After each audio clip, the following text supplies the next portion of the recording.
Congress party చెప్పింది అన్ని పంటలు కొంటాం, ప్రతి పంటకు బోనస్ ఇస్తాం, జొన్నలు కొంటాం, కందులు కొంటాం, వడ్లు కొంటాం, మక్కలు కొంటాం అని చెప్పినారు. వానకాలం పంటలకు ఏకాని ఇయ్యలే. ఇలా యాసంగి కూడా కొనుగోలు స్టార్ట్ అయినాయి. ఇస్తారా ఇయ్యరా? ఇయ్యకపోతే ఊకుందామా? యుద్ధం చేద్దామా? యుద్ధం రెండు రకాలుగా చేయాలి. పంట కొనుగోలు కేంద్రాలు అక్కడ చేయాలి. అక్కడ కనుక స్పందన రాకపోతే 500 రూపాయలు కట్టియకపోతే ఓట్ల డబ్బాలు గుద్దుడు గుద్దితే డిపాజిట్ రాకుండా ఓడగొట్టాలి.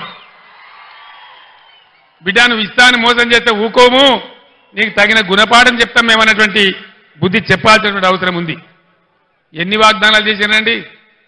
420 వాగ్దానాలు చేసినారు. ఆడపిల్లలకు స్కూటీలు కొనిస్తామన్నారు. స్కూటీలు ఎక్కడ పోయా? స్కూటీలు దాని ప్రతిపాదన ఉందా? స్కూటీలు లేవు. కానీ రాష్ట్రంలో లూటీలు మాత్రం జోరుగా చేస్తా ఉన్నారు. భయంకరమైన లూటీ మొదలుపెట్టినారు.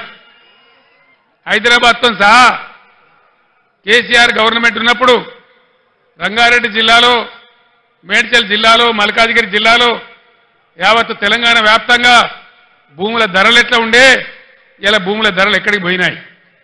రియల్ ఎస్టేట్ ఎందుకు ఆగిపోయింది? దీన్ని ఎన్నుకున్న బ్రోకర్ లెవెలు, జోకర్ లెవెలు ఎందుకు బిల్డింగ్ల పర్మిషన్లు ఇస్తలేరు? లక్షల మంది పిల్లలు బతికినటువంటి రియల్ ఎస్టేట్ ఇలా ఎందుకు నాశనం అయింది? ఇట్టే చూసుకుంటూ కూర్చుందామా?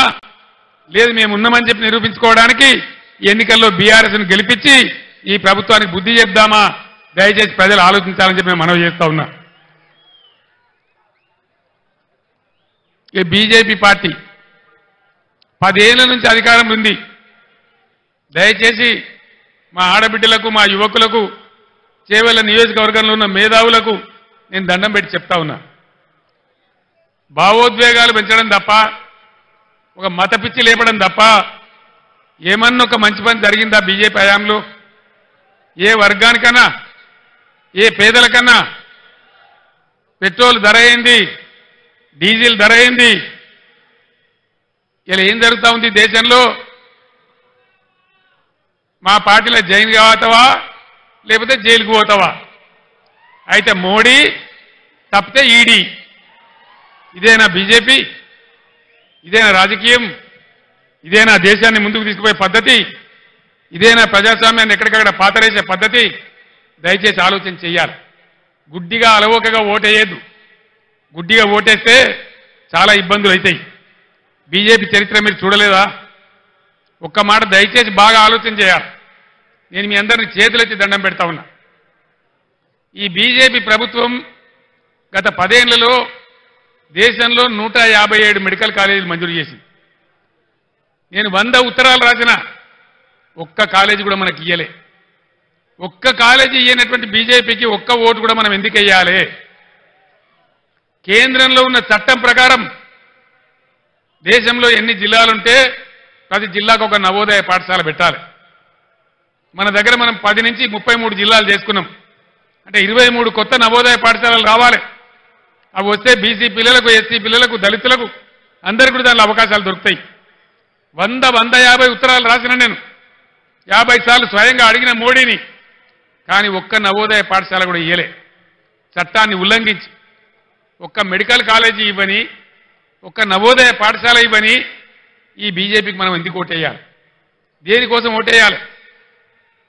మీ అందరు టీవీలలో చూసినారు. నేను అసెంబ్లీలో చెప్పిన ముఖ్యమంత్రికి ఉన్నప్పుడు ఇదే మోడీ నా మెడ మీద కత్తి పెట్టి నీ రాష్ట్రానికి వచ్చే నిధులు బంద్ చేస్తా, సంవత్సరానికి 5,000 కోట్లు గుంజుకుంటా, నువ్వు రైతుల మోటార్లకు మీటర్లు పెట్టాలన్నాడు. నేను చెప్పిన నా ప్రాణం పోయినా సరే, నువ్వు ఏం చేసినా సరే నేను పెట్టా అని చెప్పిన. నేను మీటర్లు పెట్టలే. మీరు వినాలి మంచిగా. ఆనాడు సంవత్సరానికి 5,000 కోట్లు కోసిండు మోడీ. 30,000 కోట్ల నష్టం వచ్చింది రాష్ట్రానికి. కానీ నా రైతాంగాన్ని కాపాడుకోవాలని, వాళ్ళ బాధలు నాకు తెలుసు కాబట్టి, కరెంటు వాళ్ళకి అవసరం కాబట్టి, వాళ్ళ మీద భారం పడద్దని నేను ఆనాడు మీటర్లు పెట్టలే. ఇలా ఇక్కడ బీజేపీ ఎంపీకి ఓటేస్తే ఏమవుతుంది? మేము మీటర్లు పెట్టమని చెప్పంగా కూడా మాకే ఓటేసిర్రు, మాకే గుద్దినరు, పెట్టుర్రు అయ్యే మీటర్లు అంటారు. మీటర్లు రావన్నా? వినబడతలేదు.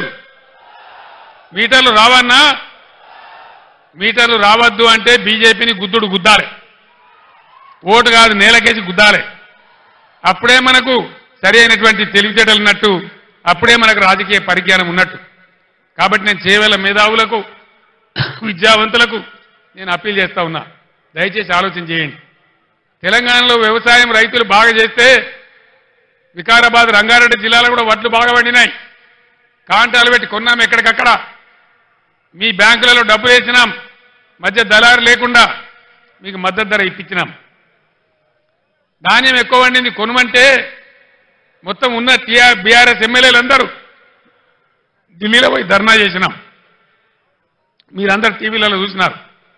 మేము పోతే ఆ కేంద్ర మంత్రి, బీజేపీ మంత్రి ఏమంటాడు, యాసంగి వాటి నూకలైతే పారాబాయిల్డ్ రైస్ ఆర్డర్ ఇవ్వమంటే మీ ప్రజలకు నూకలు తినడం అలవాటు చేయండి, మీరు నూకలు తినడు అంటాడు.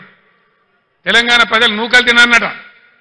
మనం నూకలు తినమని చెప్పిన బీజేపీకి నూకలు బుక్కిపిద్దామా, ఓట్లేద్దామా, దయచేసి నిర్ణయించాల్సింది మీరు మేధావులు. మన 7 మండలాలు తీసుకొని ఆంధ్రాకు అప్పగించింది బీజేపీ. మన సీలేరు ప్రాజెక్టు సంవత్సరానికి 300 మెగావాట్ల కరెంట్ వచ్చే ప్రాజెక్టును బలవంతంగా గుంజి ఆంధ్రాకు అప్పగించింది బీజేపీ. మన ఐటీఐఆర్ విపరీతంగా ఐటీ పరిశ్రమ పెరిగేటువంటి పరిశ్రమకు ఉన్నటువంటి ఐటీఐఆర్ను క్యాన్సిల్ చేసింది బీజేపీ. కాజీపేటలో రైల్వే కోచ్ ఫ్యాక్టరీ పెట్టలే బీజేపీ. బయ్యారంలో ఉక్కు ఫ్యాక్టరీ పెట్టమంటే పెట్టలే బీజేపీ. ఒక మెడికల్ కాలేజీ ఇయ్యలే, ఒక నవోదయ కాలేజీ ఇయ్యలే. ఏ వర్గానికి ఒక న్యాయం జరగలే బీజేపీ ప్రభుత్వంలో. దయచేసి ఆలోచన చేయండి. ఒక మత్తులో పడి, ఒక మతంలో పడి, ఒక పిచ్చిలో పడి ఓట్లేస్తే మనం కూడా పిచ్చిలేసిపోతాం తప్ప మన అవసరాలు తీరై ఉద్యోగాలు రావు. ఇలా భారతదేశంలో 30 లక్షల గవర్నమెంట్ ఉద్యోగాలు ఖాళీ ఉన్నాయి. 30 లక్షలు, 1 కాదు 2 కాదు. ఈ మొండి బీజేపీ ప్రభుత్వం దాన్ని నింపడం లేదు. గుడ్డికాను మూసినా ఒకటే, తెరిచినా ఒకటే, బీజేపీకి ఓటు వేసినా ఒకటే, ఓటు వేయకున్నా ఒకటే. దయచేసి ఆలోచన చేయాలని చెప్పి నేను మీ అందరినీ కోరుతా ఉన్నా.